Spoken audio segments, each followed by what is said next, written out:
Il faut donc également dire, hein, Roger Kiek de Kiki, Bertrand Tchunkam, Alain Douk, nous présentons bien nos excuses pour Duval et Balé qui vient de nous quitter. Je n'ai pas dit qu'il est mort. Il a quitté le plateau parce qu'on peut avoir un problème de contresens. Il a eu une urgence, hein, je dis vraiment une urgence. Et Duval et Balé viennent de partir. On espère le retrouver très prochainement et présente d'ailleurs ses excuses à tous les téléspectateurs. Mais il n'avait pas le choix. Cela étant dit, Roger, grosse actualité, hein, le président Paul Biya s'est rendu hier du côté de Marois, mais ce qui retient également notre attention est que le président de l'Assemblée nationale, très honorable, Kava Yégué Djibril, de son côté a également fait son actualité. Hein. Beaucoup ont estimé que Kava Yégué Djibril, de par ses attitudes et sa posture lors de son discours, a perdu le Nord. Non, il n'a pas perdu le Nord. Hein. D'ailleurs, tout cela fait partie du décor, le décor de la fête. Ça fait partie de la campagne? Oui, le décor. Vous savez, moi, des fois, quand j'organise une fête à la maison, vous trouverez quelqu'un qui tombe à la renverse. Parce qu'il est content, il a pris 1 ou 2 verres. C'était son cas? Tout ça fait pas. Non, c'était un grand moment d'émotion. Vous savez, ces gens-là, d'un certain âge, moi, je les respecte beaucoup parce qu'ils ont travaillé. Et moi, j'ai l'habitude d'apprendre à accompagner les anciens qui sont à la porte de sortie. Ils ont travaillé, je crois qu'ils sont en train de terminer leur travail. Il y a eu beaucoup de pression sur le président. Et quand vous avez des partisans comme les Cavailles, eux-mêmes subissent la pression et l'émotion. Vous savez qu'on avait dit que personne ne viendrait à Marois, que le président n'irait pas. Que chaque fois que les gens arrivent au palais, Ngongo Ferdinand les reçoit avec des grandes photos. C'est la photo qui parle. Et la présence de... Parce que Cavaille a été l'une des chevilles ouvrières de cette organisation, hein, avec son directeur de cabinet, etc. Forcément, quand vous avez trop préparé un événement, le jour dit, vous êtes essoufflé et un peu fatigué. Et moi-même, du haut de mon petit âge, ma mémoire me joue souvent des tours quand je suis sous pression, quand je suis fatigué. Vous avez bien vu que lui, il était dans une autre réalité. On n'aurait même pas dû lui donner la parole parce qu'il n'était pas l'hôte du jour. Il n'était pas l'homme de l'événement. L'homme de l'événement, c'était le président qui vient rencontrer son... Mais en même temps, nous étions dans sa localité. Il est de l'extrême nord. Voilà, il est le président de l'Assemblée nationale. Il est le président de coordination du RDPC. De ce côté. Mais là, c'était gênant pour la campagne. Parce que beaucoup estiment que ça a été un couac concernant justement cet événement. On ne donne pas la parole à temps et à contre-temps. Moi, j'avais été au dernier congrès extraordinaire du RDPC au Palais des Congrès. J'avais vu comment les organisateurs avaient mis en difficulté un homme d'État qu'on appelait Joseph Charles Douma. Tout à fait. D'abord, au niveau de la lecture, il revenait d'une opération de cataracte en France. Et j'étais, parce que j'avais rencontré quelques temps avant son fils Christophe, qui vit en France, qui était là. Le vieux était chez lui à Paris, on a opéré de la cataracte. Et Christophe et tous ceux qui étaient dans l'organisation sont allés voir... parce que la déclaration, c'est une dactylographie en fait. La déclaration, hein, c'était une dactylographie. Ils ont demandé qu'on agrandisse cela encore 18 ou encore 20. C'est-à-dire qu'on agrandisse les écrits. On a agrandi. Mais au moment de mettre le discours devant... On a apporté notre mouture. On a ramené des petits écrits. Il y a une histoire qui dit qu'on a piégé hein, l'ancien secrétaire général. Non seulement on a donné des petits écrits, et on a placé le pupitre sous une lampe forte. Le vieux était en train de chercher ses écrits et il imaginait ce qu'il doit dire en tant qu'ancien administrateur civil. Et ça a été ridicule. On a organisé sa sortie de piste et quand il est parti de là, il a quitté la scène. Donc, moi je pense qu'il faut encadrer nos anciens. Il faut, surtout quand ils sont là. Est-ce que les anciens eux-mêmes se laissent encadrer? C'est notre fardeau. Moi j'ai eu la chance d'accompagner mon père à 87 ans. Il est parti récemment. C'est une négociation. Nous parlons de paix aujourd'hui, c'est un dialogue. Hein. Ces gens-là ne se laissent pas faire. Hein. C'est-à-dire, vous lui dites que... Et mon père, la dernière fois que je le ramenais de l'hôpital, il me dit, ne me donne pas la canne, je ne veux pas la canne, je peux marcher tout seul. Et c'était sa dernière marche, c'est la dernière fois. Donc je dis, relativisons. aux yeux du monde. Ne donnons pas l'image d'un pays où des jeunes gens moquent les vieillards. Vous savez, c'est une grâce. Avoir le grand âge est une grâce. Cavaille a fait son dernier show. Au lieu, il faut dire le dernier show de Cavaille. Sa dernière grande prise de parole en public, parce qu'on n'est pas certain de le voir encore faire un tel show. Merci. Donc, c'était un détail anecdotique. Il nous disait au revoir. Hein. Si vous voulez, parce que est-ce qu'il aura encore l'opportunité de s'installer devant une si grande foule en présence du chef de l'État pour faire le show? Donc moi, je relativise. Cavaille On a compris. Il a parlé. On a compris. Je termine, hein, oui. Une petite anecdote. Un jour, Enoch Koyep, patron de l'ONEL, parce qu'avant, c'était l'ONEL, assisté de Ndissamba, l'un de ses adjoints, et Madame Acha Mofort, Enoch décide de donner une conférence de presse au Palais des Congrès de Yaoundé. Et il sortait d'une grande hospitalisation parce qu'il avait déjà un certain âge. Et quand le président Enoch Koyep prend la parole, il commence... Et Gilbert Tchalakani dit, Monsieur le Président, c'est bon, nous avons compris. Gilbert Tchalaki était avec nous, l'ancien. On a épargné le doyen de tout cela. On l'a retiré de la scène. Et c'est Madame Acha Mofort, assistée de Joseph Ndissamba, qui avait terminé la conférence de presse. Nous nous sommes comportés là en fils, en petit-fils devant leur grand-papa qui quitte la scène. Et c'était encore là aussi la dernière scène de nos croyants. Merci. Hein. On passe la parole à Bertrand Tchenkam. Bertrand, Roger pense qu'il n'y a pas de quoi fouetter un chat. Hein. Il faut relativiser et nous devons apprendre à accompagner nos papas, à accompagner nos grands-papas pour une sortie honorable. Donc, pour ceux qui pensent que ça devrait être un sujet de moquerie, il faut arrêter ça. Vous partagez cette opinion? Oui, je respecte l'opinion de mon aîné, hein, Roger Kerdekiki. Il faut rappeler qu'on ne peut pas faire du vin nouveau avec des vieilles outres. Hein. C'est-à-dire avec les vieilles outres, on ne peut faire que du vieux vin. Alors si nous voulons un peu un nouveau Cameroun, il faut... Mais le vin, parlant du vin, il est bon quand il est vieux. Oui. Hein, un vin de 40 ans d'âge, 20 ans d'âge, mon Dieu, quel raffinement. C'est vrai. Mais n'empêche que pour faire du vin nouveau, il faut des nouvelles outres. Pour faire du vieux vin, il faut des vieilles outres. Nous voulons un nouveau Cameroun, non? Alors il faut de nouvelles personnes. Alors ces vieillards qui passent leur temps à se pavaner en public, à raconter des histoires à la con. Vous avez le cinéma bon, c'est pas nos cas. Hein. Plus sérieux, hein. Non, les expressions sont fortes. Non, je m'excuse. Vous savez alors, que les juges... je m'excuse. Alors, j'étais disant tout à l'heure, je m'excuse. Hein, oui, mais merci de t'excuser.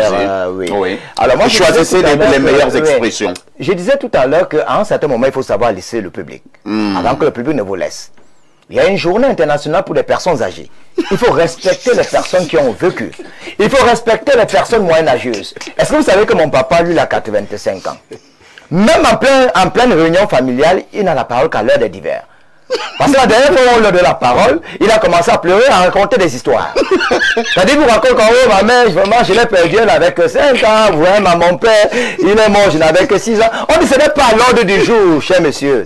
Donc, il faut comprendre qu'à un certain moment, quand tu es déjà âgé, tu commences à mettre les gens mal à l'aise. C'est pas pour dire qu'on fait... quand même demander aux parents d'envoyer les enfants. Non, je ne parlais pas du sujet, je sortais du sujet. Non, je sortais du sujet, parce que j'ai vu le sujet. Parce que le problème de l'école est un problème dans les Non, j'étais en train de... Les parents n'envoient pas les enfants à l'école. Non, je n'ai pas regardé. Le travail, lui, jusqu'à présent, il paye encore les livres et les cahiers aux enfants. Vous avez regardé la télé, je n'ai pas regardé la télé. Je prenais le cas qui est le mien. Je disais que papa a 85 ans. Et à cet âge, il faut se reposer. Même les problèmes de la famille, Bertrand Tchenkam, qui est son fils, qui est allé à l'école, c'est moi qui suis bien placé pour en parler. Parce qu'il peut s'entremêler. À un certain moment, il faut apprendre à se taire. Alors, vous parlez peut-être du président de l'Assemblée nationale, qui s'est entremêlé hier. J'ai appris comme ça parce que je n'ai pas regardé. Il est normal, il a quel âge? Moi, je ne vais pas me moquer de lui, hein, on ne se moque pas des personnes âgées. Mais juste pour faire comprendre qu'à un certain âge, c'est normal. Mais la question qu'il faut maintenant se poser, c'est celle-ci. Si à un moment, il y a confusion, on mélange tous les patates, les macabots, est-ce qu'on peut être lucide à gérer 25-30 millions de citoyens? Pourquoi c'est toujours eux qu'on choisit pour être là? Il a été reconduit, il remplit, mon Dieu, il n'y a que lui. Du côté du Sénat, c'est aussi le même cinéma. On prend toujours les mêmes personnes, on prend les mêmes, on recommence. Moi, j'ai une question à poser aux téléspectateurs. Et on chutera. On chutera. Je respecte les personnes âgées. Il y a un âge dans la vie où on doit se soucier de son propre cas. Est-ce qu'on a uriné sur soi? Parce que l'enfant, quand tu dis à un certain moment, on dit, papa, papi, tu as encore uriné sur toi. Papi, tu as pris tes comprimés.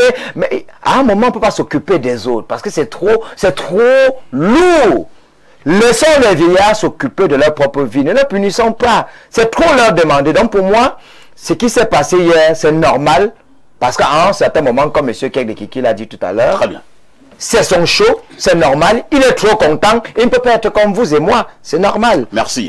Alain Ndouk, nous allons donc dire, peut-être, je dis probablement, que c'est également votre avis, que c'était la forte émotion. Cavaille n'était pas sûr que le président de la République se rendrait à Maroua. Et finalement, il est arrivé à Maroua. Cavaille était dans l'émotion. Et tout le monde peut avoir ce genre de moment. Pourquoi en faire tout un plat? Vous voyez que Cavaille est bien debout au niveau de l'écran. Nous venons de le voir là tout à l'heure. Bon, c'est juste un petit couac. Et la vie continue, c'est ce que vous dites? Émotion, point d'interrogation. Émotion éthylique, point d'interrogation. Ah ben, moi, je n'étais pas à côté de lui, hein. Justement. Moi j'ai parlé d'une simple émotion. Mais on voit le genre de comportement, le genre d'incohérence, le discours totalement incongru et décousu qu'on retrouve la plupart du temps. Attends, est-ce que c'est incongru de demander aux parents de laisser les enfants aller à l'école? Qu'est-ce qui est décousu là? Il faut prendre la totalité du propos, les évocations de Billy Billy. Oui, parce que les enfants là-bas boivent de Billy Billy. Les enfants boivent de Billy Billy, ils refusent d'aller à l'école. Est-ce que c'est bien de vendre le Billy Billy aux enfants? Bref, ce que moi je veux dire concernant cette actualité, quelque peu ubuesque, c'est que vous savez, dans son traité de philosophie politique, Machiavel disait qu'il faut un minimum de vitalité pour gouverner. Vous savez, donc il faut tenir compte de cela. À un certain âge, vous savez, il faut savoir se retirer. Vous savez, il est coutumier quand même de ce genre de fait. Vous savez que le patriarche en question, Kava, en matière de diction, moi j'ai souvent observé, avant cet incident, parfois il reste comme ça pour un propos, je dis, écoute, qu'est-ce que il est dans un kérigme là, on s'azisait, tu ne sais pas trop. C'est sa diction, il est justement, il y a des compétences fondamentales dans l'art de la prise de parole publique qui est rattachée à la posture du gouvernant. Si vous ne savez pas parler, c'est dangereux. Lorsque vous êtes politique, vous allez faire des adresses comment aux gens? Est-ce qu'il ne sait pas parler? Il a juste un problème de diction. Il ne sait pas parler. Beaucoup pensent qu'il parle en chantant, mais peut-être c'est un style. Parfait. Ouais. On parle pour être intelligible. On a tous fait communication au secondaire. Il y a un émetteur. Il y a un récepteur. Voilà. Et il y a un récepteur. Et on a le message. Et il y a un destinataire. On doit comprendre le message du destinateur chez les destinataires. Donc si on n'arrive plus à avoir cette intelligibilité, pourquoi ne pas se retirer? Et Bertrand posait les bonnes questions. Il n'y a aucune honte à se retirer. On a rendu un certain nombre de services. Vient le moment de prendre sa retraite. On se retire et on laisse des gens qui sont mus d'un peu plus de vitalité conduire les choses. Vous savez, c'était quand même, quoi qu'on dise, une solennité. Il faut insister sur le mot. Parce que le président de la République qui vient en campagne, candidat sortant, est encore quand même, jusqu'à la prochaine prestation du serment de qui sera président de la République, bientôt, il est quand même encore le président en exercice. C'est une solennité républicaine. On l'a pas seulement accueilli là-bas en tant que, de ce que moi j'ai vu, en tant que candidat, mais en tant que chef de l'État. Tout à fait. Alors, comment on peut se permettre ce genre de péripéties, je sais pas comment moi appeler ça, ce genre de théâtre dans une telle solennité, à un tel niveau de la responsabilité politique? Il n'y avait pas un théâtre. Non, ce n'est pas lui le père, Kava, qui est à blâmer. C'est tout un système qui permet que se pérennise. Attends, je te relance Alain Ndouk. Cavaille, vous dites qu'il y avait une solennité. Cavaille a profité de cette occasion pour passer un message. Vous savez, tous les problèmes que nous rencontrons du côté du Grand Nord, notamment au niveau de l'école, les enfants refusent d'aller à l'école et préfèrent accompagner les bœufs, ainsi de suite. Cavaille a pensé que comme le chef de l'État est là, et nous sommes à Mondovision, il faut sensibiliser. Il a dit, madame, envoyer les enfants à l'école. C'est vrai que quand il a dit madame, les gens ont cru qu'il s'adressait à la première dame. Ça quoi avoir il parlait aux dames du Grand Nord et les enfants là-bas boivent du bili-bili. Et Cavaille a condamné cela à Mondovision. Pourquoi vous voyez l'incohérence? Donc, l'occasion a fait le larron. Quelle est la plus-value sur la campagne? Mais si nous voulons un pays normal, sérieux, les enfants ne doivent plus boire le bili-bili. Les enfants doivent aller à l'école. Permettez-moi d'accueillir notre invité. Je ne sais pas ce qui vous fait rire. François Mboké, bonjour. Bonjour. Mais nous ne sommes pas sur un plateau de comédiens. Pourquoi les gens rient comme ça? François Mboké, ça va? Ça va aller. Comment vous avez trouvé le président de l'Assemblée nationale hier à Marois? Plusieurs aspects. Et je pense que c'est cette sortie qui a motivé votre thème de ce jour. Parce que quand on va parler de paix, vous allez voir que tous ces aspects-là seront à l'intérieur. Lorsqu'on veut construire, on peut rire. Vous avez vu, tout le monde a ri ici. Je suis sûr qu'au quartier, nous rions tous. Comme les gens ont ri hier, nous devons faire attention lorsqu'il s'agit quand même de la solennité. Dans nos coutumes, les vieux ont une place. Elle n'est plus devant, elle est derrière.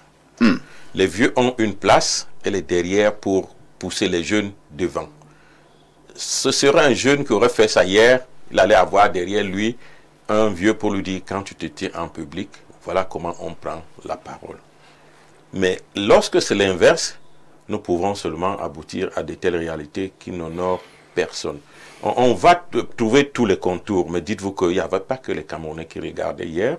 Nous sommes en pleine campagne électorale. Le Cameroun est un grand pays. Et lorsqu'il y a une actualité qui concerne le Cameroun, vous ne pouvez pas imaginer des millions de personnes qui regardent. Lorsque nous pouvons avoir un fait comme celui-là, il n'est vraiment pas anodin. Quelque chose de pas bien s'est passé. Et je pense que lorsqu'on regarde aussi la stature de la personne, on peut se dire, si on ne peut pas tenir un discours de 5 minutes cohérent, comment peut-on gérer toute une assemblée nationale? Et on peut poser autant de questions à plusieurs niveaux. Vraiment, moi j'ai beaucoup de respect pour les vieux, c'est une chance de vieillir. Tout à fait. Mais je dis, mon vieux, malheureusement, je ne l'ai plus, mais le père n'est plus celui qui vous a mis au monde. Toute personne qui vous rencontre et qui vous donne cette considération, vous le prenez comme tel. Et ceux qui me prennent comme tel, je les écoute. Et lorsque vous devez aller à une cérémonie, ils vous appellent, ils vous disent voilà comment vous allez vous tenir, voilà comment vous parlez. En fait, ils sont là pour former. Parce qu'ils ont fait beaucoup d'étapes, ils savent comment ça se fait. Vous le disiez tout à l'heure, il y a des endroits où vous arrivez, vous ne pouvez pas prendre la parole. Vous êtes bien sain, vous avez toutes vos facultés, mais vous ne pouvez pas parler. Parce qu'il y a des codes quand vous voulez parler en public. Ce n'est pas donné à tout le monde de parler en public. Et ça, pour le savoir, il faut être initié parfois. Parfois, oui. Très donc, vous ne pouvez pas être initié par les jeunes qui ne savent pas.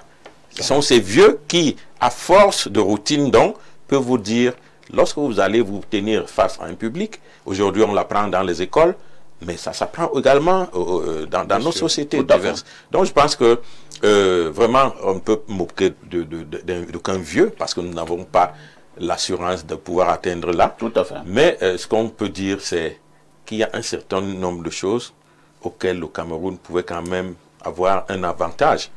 Par exemple, la gouvernance aujourd'hui.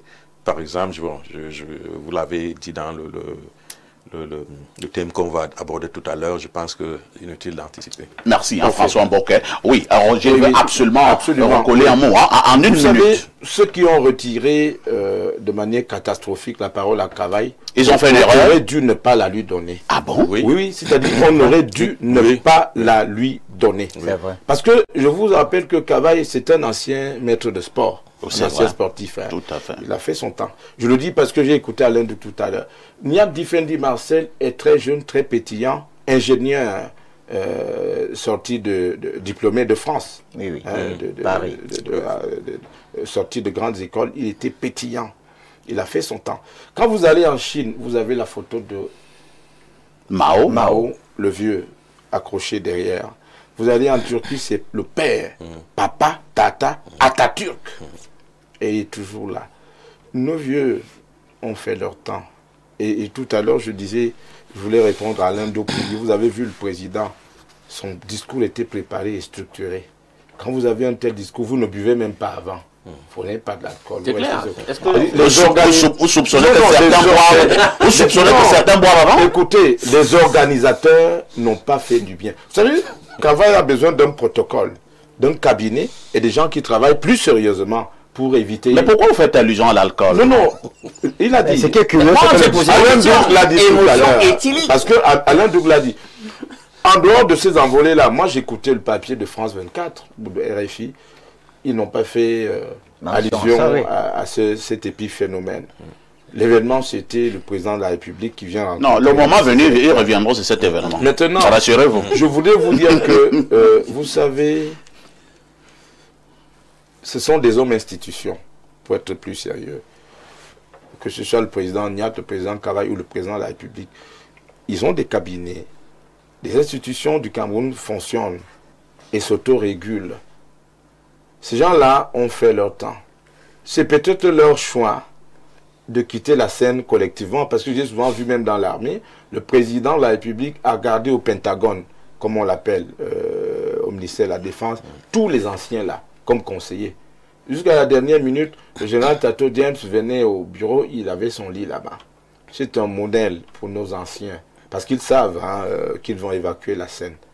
Mais de là à vouloir jeter du discrédit, notre pays est l'un des pays les plus respectés. Je veux dire que le chef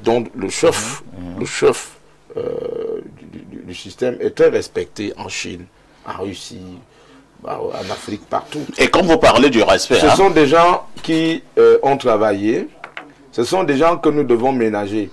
Et il parlait tout à l'heure de faire les urines. Vous savez, en public, moi, je ne dirais pas ces choses. Mon papa, qui est parti à 87 ans, était quelquefois en difficulté sur ce plan-là, quand je sortais avec lui. Et je prenais dans ma penderie des chemises et des vêtements de rechange. Non, je voudrais mettre un une point. noblesse. Non, je veux dire que Roger, la caricature faite par non, c'est pas une caricature. Qui a vu votre père dans cet état? Votre père, Gilles, s'il vous plaît, oui. Est-ce que lorsqu'il y avait soit deuil, soit une concertation de grande famille, est-ce que votre père allait parler en public? Vous me rejoignez donc. Écoutez, qu'est-ce qu'il faisait? Parce que je pense que c'est cela, et je sais que c'est cela. Il vous mettait devant et vous disait ce qu'il voulait dire. Vous avez tout compris. Voilà, je suis en train de vous dire. Demande aux gens. On ne demande pas aux gens de quitter leur poste. S'ils veulent continuer à garder leur poste, et qui n'ont pas les attitudes et les aptitudes. François Bocquet. Et s'il vous plaît, non, vous m'avez interrompu. Oui, mais je vous repasse votre parole. Qui n'ont pas les attitudes à pouvoir parler en public, ils font comme votre père faisait. Il vous dit, voilà ce que je voulais dire, tu es déjà grand, va le dire. Écoutez donc, ce que c'est impossible. On chute rapidement. À maintes reprises, chaque fois que les gens sont allés, et de manière planifiée, filmer Cavaille, le président Cavaille, surtout quand on lui a déjà donné un vin, on filmait et ça se retrouvait dans les réseaux sociaux. Nous avons décrié cela en disant que l'entourage de Cavaille est inquiétant. Voilà.